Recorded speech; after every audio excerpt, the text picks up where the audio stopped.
ಅಧಿಕಾರಕ್ಕೆ ಬರೋಕ್ಕಿಂತ ಮುಂಚೆ ಹೇಳಿದ್ದು ಹೆಣ್ಣು ಮಕ್ಕಳಿಗೆ ಈ ರೀತಿಯಾದ ಸೌಲಭ್ಯಗಳನ್ನು ಕೊಡ್ತೀವಿ ಅಂತ ಗ್ಯಾರಂಟಿಗಳನ್ನು ತಂದರು. 5 ಗ್ಯಾರಂಟಿ. ಪ್ರಮುಖವಾಗಿ ಅವರು ಹೆಣ್ಮಕ್ಳನ್ನೇ ಕಾನ್ಸಂಟ್ರೇಟ್ ಮಾಡಿದ್ರು. ಆ್ಯಂಡ್ ನುಡಿದಂತ ನಡಿಬೇಕು ಅನ್ನೋ ಕಾರಣಕ್ಕೆ ಬಹಳ ಬೇಗ ಅದನ್ನು ನಮ್ಮ ಮನೆಗಳಿಗೆ ತಲುಪಿಸುವ 2,000 ರೂಪಾಯಿ ಫ್ರೀ ಕರೆಂಟ್, ಬಸ್ಸು, ಹಿಂಗೆಲ್ಲವನ್ನು ಕೂಡ ಮಾಡಿಬಿಟ್ರು. ಆದರೆ ಈಗ ಅವರಿಗೆ ಉಸಿರುಗಟ್ಟುವ ವಾತಾವರಣ ಬಂದಿದೆಯಾ? ಡಿ ಕೆ ಶಿವಕುಮಾರ್ ಅವರ ಸ್ಟೇಟ್ಮೆಂಟನ್ನು ಗಮನಿಸಿದಾಗ ಹಾಗೆ ಅನ್ನಿಸ್ತಾ ಇದೆ. ಮತ್ತೊಂದು ಕಡೆ ಇದೇ ಸಿದ್ದರಾಮಯ್ಯ ಅವರು ಕಾಕಾ ಸಾಹೇಬ್ ನಿಂಗೂ ಫ್ರೀ, ಮಹಾದೇವಪ್ಪ ನಿಂಗೂ ಫ್ರೀ ಅಂದರು. ಡಿ ಕೆ ಶಿವಕುಮಾರ್ ಅವರು ನೀವು ಅತ್ತೆ ಮನೆಗಾದರೂ ಹೋಗ್ರಿ, ಆಸ್ಪತ್ರೆಗಾದರೂ ಹೋಗ್ರಿ, ಬಸ್ ಫ್ರೀ ಅಂದ್ಬಿಟ್ರು. ಬಟ್ ಈಗ ಎಲ್ರಿಗೂ ಹಂಗೆ ಫ್ರೀ ಅಲ್ವಾ? ಯಾರತ್ರನಾದ್ರೂ ಕಸಿದ್ಕೊಳ್ತಾರಾ, ಕಿತ್ಕೊಳ್ತಾರಾ, ಅಥವಾ ನೀವೇ ಬಿಟ್ಬಿಡಿ, ಕೈ ಬಿಟ್ಬಿಡಿ, ಯಾರಿಗೆ ಬೇಡುವ ಅವರು ಅಂತ ಕೇಳ್ಕಂತಾರಾ? ಇಂಥ ಪರಿಸ್ಥಿತಿ ಬಂದಿದ್ಯಾ? ವಿರೋಧ ಪಕ್ಷಗಳು ಹೋಗಿ ಬಂದು ಹೇಳ್ತಾ ಇತ್ತು ಅಭಿವೃದ್ಧಿ ಅನ್ನೋದೇ ಇಲ್ಲ ರೀ, ಝೀರೋ ಅಭಿವೃದ್ಧಿ ಇಲ್ಲ, ವಿದ್ಯಾರ್ಥಿಗಳಿಗೆ ಕೆಲಸ ಕೊಡ್ತಾ ಇಲ್ಲ. ಕಾರಣ ಏನು ಅಂದ್ರೆ ದುಡ್ಡೇ ಇಲ್ವಲ್ಲ. ಇವ್ರಿಗೆಲ್ಲಕ್ಕೋಸ್ಕರ ಪೊಲಿಟಿಕಲ್ ಸ್ಟ್ರಾಟಜಿಗೋಸ್ಕರ ಗ್ಯಾರಂಟಿಗಳನ್ನು ತಂದು ಫ್ರೀ ಕೊಟ್ಟು ಜನರನ್ನ ಒಂದ್ ಕಡೆ ಸೋಂಬೇರಿ ಮಾಡಿದ್ರು, ವಿದ್ಯಾರ್ಥಿಗಳನ್ನು ರಸ್ತೆಗೆ ತಂದುಬಿಟ್ರು ಅಂತ ವಿರೋಧ ಪಕ್ಷಗಳು ಆರೋಪವನ್ನ ಮಾಡ್ತಾ ಇದ್ವು. ಇದರ ನಡುವೆ ಹಾಗಾದ್ರೆ ಗ್ಯಾರಂಟಿ ಕತೆ ಏನು?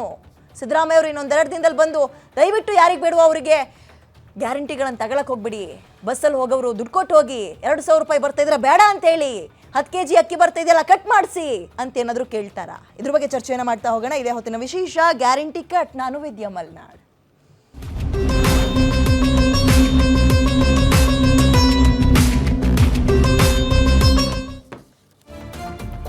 ಸರ್ಕಾರಕ್ಕೆ ಗ್ಯಾರಂಟಿ ಯಾವ ಪ್ರಮಾಣದಲ್ಲಿ ಹೊರೆ ಆಗ್ತಾ ಇದೆ? ಯಾರ್ಯಾರಿಗೆ ಹಾಗಾದ್ರೆ ಪ್ರತಿ ತಿಂಗಳು ಬರ್ತಾ ಇದ್ದ ಗೃಹಲಕ್ಷ್ಮಿ ಕಟ್ ಆಗುತ್ತೆ? ಪಂಚ ಗ್ಯಾರಂಟಿಗಳನ್ನ ಸರ್ಕಾರ ಟ್ರಿಮ್ ಮಾಡೋದು ಪಕ್ಕನ, ಅಂದ್ರೆ ಕತ್ರಿ ಹಾಕದ್ ಪಕ್ಕನ? ಶಾಸಕರು ಸಚಿವರ ಬಳಿಕ ಡಿ ಕೆ ಶಿವಕುಮಾರ್ ಬಾಯಲ್ಲೇ ಗ್ಯಾರಂಟಿ ಬರ್ಡನ್ ಮಾತು ಕೇಳಬಂತು. ಹಂಗಾದ್ರೆ ಇನ್ನು ಮುಂದಕ್ಕೆ 2,000 ರೂಪಾಯಿ ಸಿಗ್ತಾ ಇತ್ತಲ್ಲ, ಅದು ಎಲ್ರಿಗೂ ಸಿಗಲ್ವಾ? ಶಕ್ತಿ ಯೋಜನೆ ಸಿಗಲ್ವಾ? ಗೃಹ ಜ್ಯೋತಿ, ಅನ್ನಭಾಗ್ಯದ ಭವಿಷ್ಯ ಏನಾಗುತ್ತೆ? ಅಭಿವೃದ್ಧಿ ಆಗ್ತಾ ಇಲ್ಲ, ಅನುದಾನ ಇಲ್ಲ, ನೇಮಕಾತಿಗೂ ಗ್ಯಾರಂಟಿ ಅಡ್ಡಿ ಆಗ್ತಾ ಇದೆಯಾ? 60,000 ಕೋಟಿ ಖರ್ಚಾಗುತ್ತೆ. ಬಜೆಟ್ನಲ್ಲಿ ಗಿವ್ ಇಟ್ ಅಪ್ ಪಾಲಿಸಿ ಜಾರಿ ಮಾಡ್ತಾರ? ಇನ್ನೇನು ಬಜೆಟ್ ಅನೌನ್ಸ್ ಮಾಡೇ ಬಿಡ್ತಾರೆ. ಈಗ ಗ್ಯಾರಂಟಿ ಹೆಸರಲ್ಲಿ ಅಧಿಕಾರಕ್ಕೆ ಬಂದು ಹಿಂಗೆ ಮಾಡಿದ್ರೆ ಎಷ್ಟರ ಮಟ್ಟಿಗೆ ಸರಿ ಅಂತ ಕೇಳ್ತಾರೆ. ಬಡವರಿಗೆ ಮಾತ್ರ ಗ್ಯಾರಂಟಿ, ಶ್ರೀಮಂತರಿಗೆ ಗ್ಯಾರಂಟಿ ಕಟ್ ಆಗುತ್ತಾ? ಹಾಗಾದ್ರೆ ನರೇಂದ್ರ ಮೋದಿ ಸೂತ್ರವನ್ನು ಅನುಸರಿಸೋಕೆ ರಾಜ್ಯ ಸರ್ಕಾರ ರೆಡಿ ಆಯ್ತಾ? ಅಂದ್ರೆ ಸಬ್ಸಿಡಿ ಗ್ಯಾಸ್ ಅನ್ನ ಪ್ರಸ್ತಾಪ ಮಾಡ್ತಾ ಇದ್ರ, ಸಿಲಿಂಡರ್, ಆ ರೀತಿಯಾಗಿ ಏನಾದ್ರು ಮುಂದಾಗ್ತಾರ? ಅದಕ್ಕೂ ಇದಕ್ಕೂ ಕಂಪ್ಯಾರಿಸನ್ ಮಾಡ್ಬೋದು? I don't think so. ಇದ್ರ ಬಗ್ಗೆ ಚರ್ಚೆ ಮಾಡೋಣ ನಾವು. ಸಿರಿವಂತರು ಅಂದ್ರೆ ಹಣ ಇರೋರು, ರೀ ಬಸ್ಸಲ್ಲಿ ನೀವು ಹೋಗ್ತೀರಿ, 50 ರೂಪಾಯಿನೋ 100 ರೂಪಾಯಿನೋ ನೀವೇ ದುಡ್ಡು ಕೊಟ್ಟು ಹೋಗ್ರಿ, ಯಾಕ್ರಿ ಆಧಾರ್ ಕಾರ್ಡ್ ನೀವು ತೋರಿಸ್ತೀರಿ?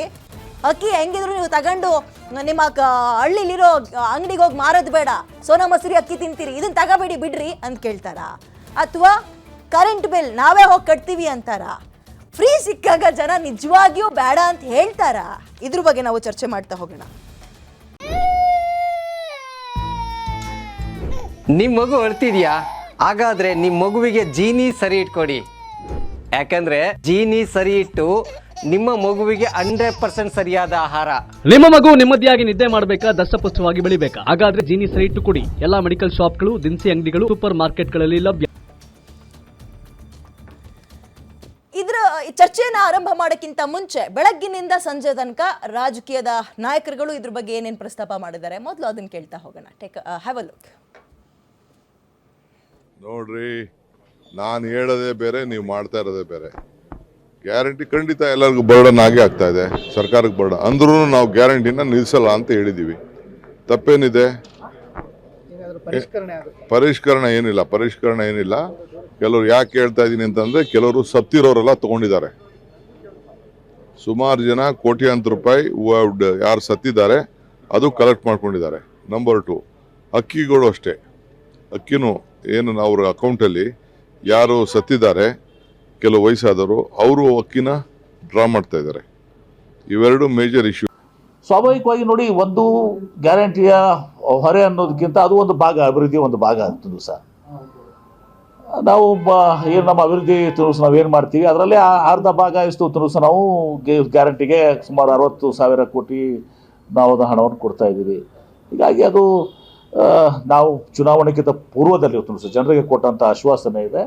ಹೀಗಾಗಿ ಅದರಿಂದ ಇವತ್ತು ಗೃಹಲಕ್ಷ್ಮಿಯಿಂದ ಎಷ್ಟು ಜನಕ್ಕೆ ಉಪಯೋಗ ಆಗಿದೆ, ಶಕ್ತಿಯಿಂದ ಎಷ್ಟು ಜನಕ್ಕೆ ಉಪಯೋಗ ಆಗಿದೆ, ಅನ್ನಭಾಗ್ಯದಿಂದ ಎಷ್ಟು ಜನಕ್ಕೆ ಉಪಯೋಗ ಆಗಿದೆ. ಇದು ಬಡವರ ಸಲುವಾಗಿ ಇರುವಂಥ ಯೋಜನೆಗಳು, ಪಾರ್ಟ್ ಆಫ್ ಡೆವಲಪ್ಮೆಂಟ್ ಸ್ಕೀಮ್ಸೇ ಇದನ್ನು ಕೂಡ. ಹೀಗಾಗಿ ಯಾವ ಹೊರೆನೂ ಕೂಡ ಇದಾಗೋದಿಲ್ಲ. ಆ ಹೊರೆ ಇದ್ದರೂ ಕೂಡ ಮುಖ್ಯಮಂತ್ರಿಗಳು ಅದನ್ನು ನಿಭಾಯಿಸ್ತಾರೆ, ಎರಡನ್ನೂ ಕೂಡ ಬ್ಯಾಲೆನ್ಸ್ ಮಾಡ್ತಾರೆ.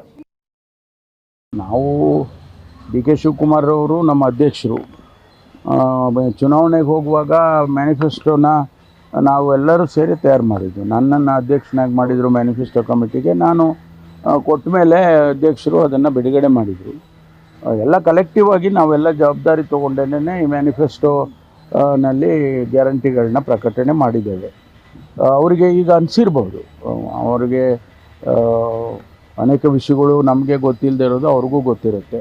ಹಾಗಾಗಿ ಹಂಗೆ ಅನಿಸಿರ್ಬೋದು. ನೋಡಿ, ಈಗ ಇಟ್ ಇಸ್ ವೆರಿ ಕ್ಲಿಯರ್. ನಾವು ಒಂದಲ್ಲ ಎರಡಲ್ಲ 52,000 ಕೋಟಿ ರೂಪಾಯಿಯನ್ನು ನಾವು ಜನರಿಗೆ ಈ ಗ್ಯಾರಂಟಿ ಮುಖಾಂತರ ಕೊಡ್ತಾಯಿದೆ. ಆಮೇಲೆ ಈ ಗ್ಯಾರಂಟಿಗಳು ಕೊಡೋದ್ರಿಂದ ಇವು ರಿಪೋರ್ಟ್ಗಳೇ ಬಂದಿದೆ ಅಲ್ಲ, ಎಷ್ಟು ಜನರಿಗೆ ಒಂದು ಸ್ವಾಭಿಮಾನದ ಬದುಕು ಸಿಗ್ತಾ ಇದೆ ಅಂತ. ನೀವು ರಿಪೋರ್ಟ್ಗಳನ್ನು ಓದಿ. ಅಜೀಂ ಪ್ರೇಮ್ಜಿ ಯೂನಿವರ್ಸಿಟಿ ರಿಪೋರ್ಟ್ ಇದೆ, ಖಾಸಗಿ ರಿಪೋರ್ಟ್ಗಳಿದೆ, ಇಂಡಿವಿಜುವಲ್ ರಿಪೋರ್ಟ್ಸ್ ಇದೆ. ಎಷ್ಟು ಜನ ಮಹಿಳೆಯರು ಇವಾಗ ಉದ್ಯೋಗಕ್ಕೆ ಬರ್ತಾ ಇದ್ದಾರೆ ವಾಪಸ್ಸು, ಎಷ್ಟು ಜನರಿಗೆ ಪೌಷ್ಟಿಕ ಆಹಾರ ಸಿಗ್ತಾ ಇದೆ ಕುಟುಂಬದಲ್ಲಿ. ಪ್ರತಿ ಕುಟುಂಬಕ್ಕೆ ಇವತ್ತು ಏನಿಲ್ಲ ಅಂದರೂ ಮಿನಿಮಮ್ 6,000 ಉಳಿತಾಯ ಆಗ್ತಾಯಿದೆ ಈ ಗ್ಯಾರಂಟಿಗಳಿಂದ. ಕಾಂಗ್ರೆಸ್ನವರಿಗೆ ರಾಜ್ಯದ ಜನ ಏನು ಗ್ಯಾರಂಟಿ ಕೇಳಿರಲಿಲ್ಲ. ಅಧಿಕಾರಕ್ಕೆ ಬರಬೇಕು ಅಂತಕ್ಕಂಥ ಹಪಾಪಿ ಇವ್ರಿಗೇನಿತ್ತು, ನಕ್ಷತ್ರವನ್ನು ಬೇಕಾದ್ರೂ ಕಿತ್ಕೊಂಡು ಕೊಡ್ತೇವೆ ಅಂತೇಳಿ ಈ ರೀತಿ ಅನೇಕ ಭರವಸೆಗಳನ್ನ ಕೊಟ್ಟಿದ್ದಾರೆ. ಗ್ಯಾರಂಟಿಗಳು ಅವ್ರು ಭರವಸೆ ಕೊಟ್ಟಿದ್ದಾರೆ, ಅದ್ರ ಪ್ರಕಾರ ಕೊಡ್ಲೇಬೇಕಾಗ್ತದೆ. ಆದ್ರೆ ಗ್ಯಾರಂಟಿಗಳು ಕೂಡ ಸರಿಯಾಗಿ ಪೂರೈಸ್ತಾ ಇಲ್ಲ, ಜನರಿಗೆ ತಲುಪ್ತಾ ಇಲ್ಲ. ಮತ್ತೊಂದು ಕಡೆ ರಾಜ್ಯದಲ್ಲಿ ಅರಾಜಕತೆ ಸೃಷ್ಟಿ ಆಗ್ತಾ ಇದೆ. ಕಾರ್ಯರೂಪಕ್ಕೆ ಬರ್ತಕ್ಕಂಥದ್ದಲ್ಲ, ಒಂದು ಡ್ರಾಮಾ ನೋಡಿ ಅಂತೇಳಿ ಪರದೆ ಮೇಲೆ ಡ್ರಾಮಾ ಮಾಡೋದಕ್ಕೆ ಕೂತಿದ್ದಾರೆ. ಸರ್, ಡಿ ಕೆ ಶಿವಕುಮಾರ್ ಅವರು ಗ್ಯಾರಂಟಿನ ಬರ್ಡನ್ ಅಂತಾರೆ ಸರ್. ಸಿದ್ದರಾಮಯ್ಯ ಅದಕ್ಕೆ ಹೇಳಿದೆ, ಅವ್ರು ಎಲ್ಲರಿಗೂ ಗೊತ್ತು. ದೇಶಪಾಂಡೆ ಅವ್ರು ಏನು ಹೇಳಿದ್ರು, ರಾಯರೆಡ್ಡಿ ಮೊದಲೇನು ಹೇಳಿದ್ರು, ಎಲ್ಲರೂ ಅದನ್ನೇ ಹೇಳಿದ್ದಾನೆ. ಈಗ ಅವರಿಗೆ ಜ್ಞಾನೋದಯ ಆಗಿದೆಯಾ ಬರ್ಡನ್ ಸರ್ಕಾರಕ್ಕೆ ಅಂತೇಳಿ? ಅದೇ ದುಡ್ಡನ್ನ ಕ್ಯಾಪಿಟಲ್ ಇನ್ವೆಸ್ಟ್ಮೆಂಟ್ಗೆ ಹಾಕಿದರೆ ಎಷ್ಟು ಸ್ಕೂಲ್ಗಳು, ಎಷ್ಟು ಆಸ್ಪತ್ರೆಗಳಲ್ಲಿ ಸಮಸ್ಯೆಗಳಿದೆ, ಎಷ್ಟು ಕೆಲಸ ಆಗೋದು. ಈಗ ಆಸ್ಪತ್ರೆಗಳಲ್ಲೂ ಸಹ ಔಷಧಿ ಇಲ್ಲ. ನಿಮಗೆ ಔಷಧಿ ಇದ್ರೂ ಡೇಟ್ ಎಕ್ಸ್ಪೈರ್ ಆಗಿರೋ ಔಷಧಿ ಕೊಡ್ತಾ ಇದ್ದೀರಿ. ಇದು ನಡೀತಾ ಇರೋದು ಇಲ್ಲಿ ಈ ರಾಜ್ಯದಲ್ಲಿ.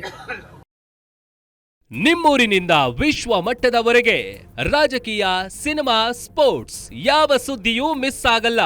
ಬರೀ ಸುದ್ದಿಯಷ್ಟೇ ಅಲ್ಲ, ಜೊತೆಯಲ್ಲೇ ಇರುತ್ತೆ ವಿಶ್ಲೇಷಣೆ. ಗ್ಯಾರಂಟಿ ನ್ಯೂಸ್ನ ಸಬ್ಸ್ಕ್ರೈಬ್ ಮಾಡಿ, ಫಾಲೋ ಮಾಡಿ, ಕ್ಷಣ ಕ್ಷಣದ ಅಪ್ಡೇಟ್ಸ್ ಪಡೆಯಿರಿ.